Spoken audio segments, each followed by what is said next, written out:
2020년 3월이면 카카오톡이 문자 메신저 중심의 서비스를 출시한 지도 어느새 10년이 됩니다. 10년 사이에 세계뿐만 아니라 우리나라 모바일 생태계도 많이 변했는데요. 그리고 그 변화에 있어 눈여겨봐야 할 점이 바로 카카오톡이라는 출시 당시에는 이름조차도 생소했던 그 메신저가 아닐까 싶습니다.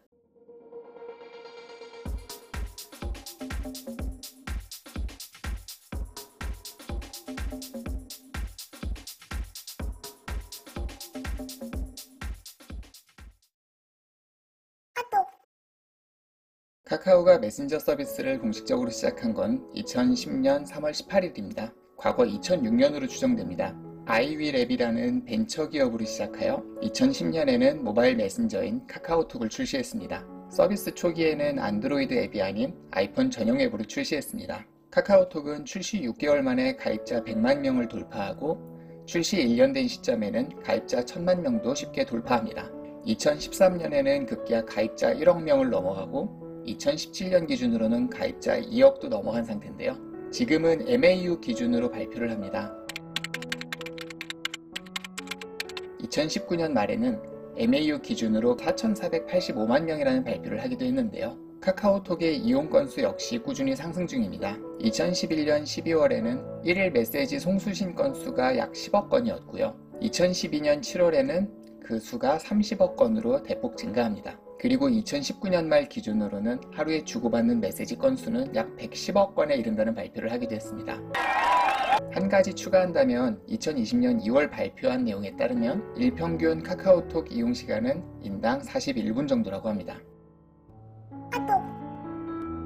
스마트폰의 활성화로 카카오톡이 급성장한 면도 있지만 사람들이 카카오톡을 쓰기 위해서 스마트폰으로 바꾼 사람들도 있습니다. 이를테면 2010년 이전에 쓰던 전화기, 흔히 말하는 피처폰에는 카카오톡 같은 기능을 쓸 수가 없었습니다. 그때에는 스마트폰에 앱으로 씹는 방식이 아니었기 때문인데요. 물론 그때에도 휴대전화로 음악을 듣거나 TV를 보거나 이런 부분들은 가능했지만 문자 메시지의 발송은 휴대전화에 내장된 프로그램으로만 발송이 가능했습니다. 심지어 문자를 보내는데 비용도 발생했었죠. 그 와중에 단문 메시지와 40자 이상의 장문 메시지에는 보내는 비용도 달랐습니다. 하지만 카카오톡이 출시되면서 그 트렌드가 단번에 바뀌었죠. 가장 큰 특징은 바로 무료라는 점인데요. 물론 카카오톡 초기 출시에는 서비스 품질이 안 좋다, 보냈는데 전송이 잘 안 된다, 이런 류의 비판도 있었지만 그럼에도 무료였고 아무리 많은 메시지를 보내도 비용의 부담이 없었기 때문에 그동안 문자 메시지에서 글자 수 제한을 신경 써가며 문자를 하나하나 보냈던 사람들은 주저없이 카카오톡으로 넘어갔습니다. 물론 그때에도 다른 메신저 앱이 없었던 건 아니에요.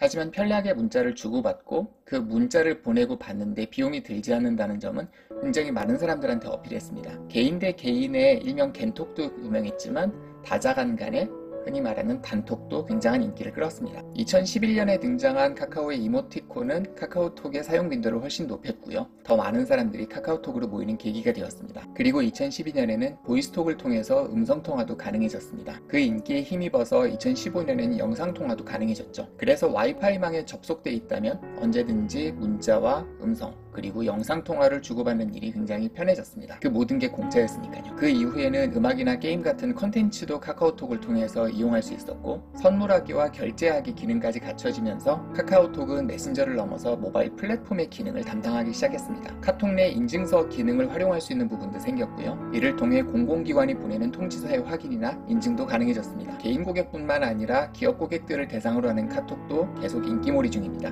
챗봇 기능이 들어가면서 기업들도 24시간 카톡을 통해 고객들과 대화, 질의응답이 가능해졌고요. 단순한 질문에 대한 답변의 수준을 넘어서 고객 대상의 마케팅 도구로도 활용할 수 있게 되었습니다.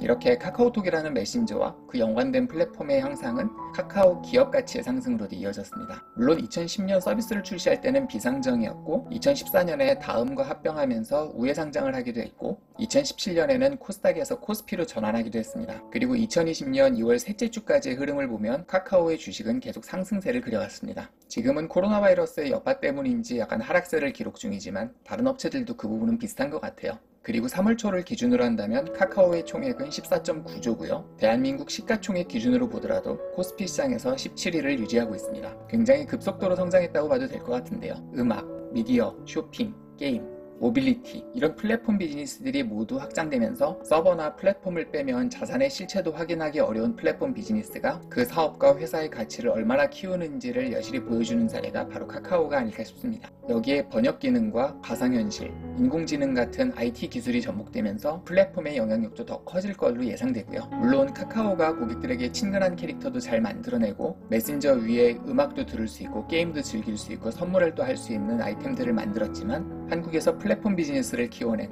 그것도 모바일 기반의 플랫폼을 키워낸 또 하나의 성공 사례로 볼 수 있을 겁니다.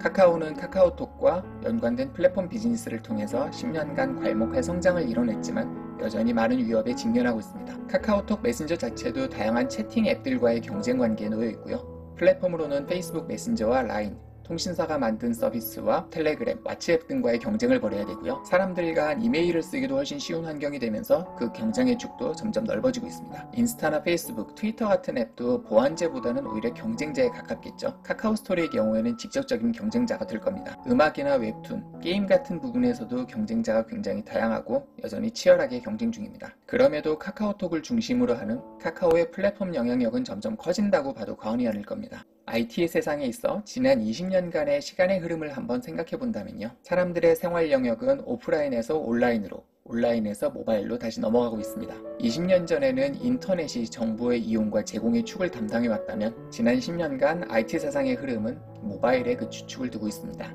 그리고 그 모바일 세상에서 카카오는 카카오톡을 포함한 플랫폼으로 다양한 영향력을 미치면서 개인 고객뿐만 아니라 기업 고객에도 없어서는 안 될 존재로 자리매김되었습니다. 그리고 앞으로의 10년을 감히 짐작해본다면요. 기존의 오프라인과 온라인, 모바일 세상이 한데 연결될 뿐만 아니라 인공지능과 가상현실, 그리고 사물 인터넷을 중심으로 하는 또 하나의 축이 새로 연결될 겁니다. 그리고 모바일 세상에서 강력한 영향력을 지닌 플레이어들이 국경에 상관없이 새로운 세상으로 축을 넓혀가며 미래 세상의 주도권을 질 것이라 판단해봅니다. 그런 점에서 카카오톡의 지난 10년은 모바일에서 지속적인 확장을 해온 카카오에게 의미가 있는 동시에 앞으로 10년간의 영향력을 강화할 수 있는 기반이 될 것이라 생각합니다. 물론 성장 동력을 잃고 헤매거나 오히려 쇠락할 가능성도 있겠지만 그럼에도 지금은 기대감을 가지고 미래를 내다봐도 좋을 것 같습니다. 이번 3월이 카카오톡 출시 10년이 되는 때다 보니까 정리하는 마음으로 한번 풀어봤습니다. 끝까지 봐주셔서 감사합니다.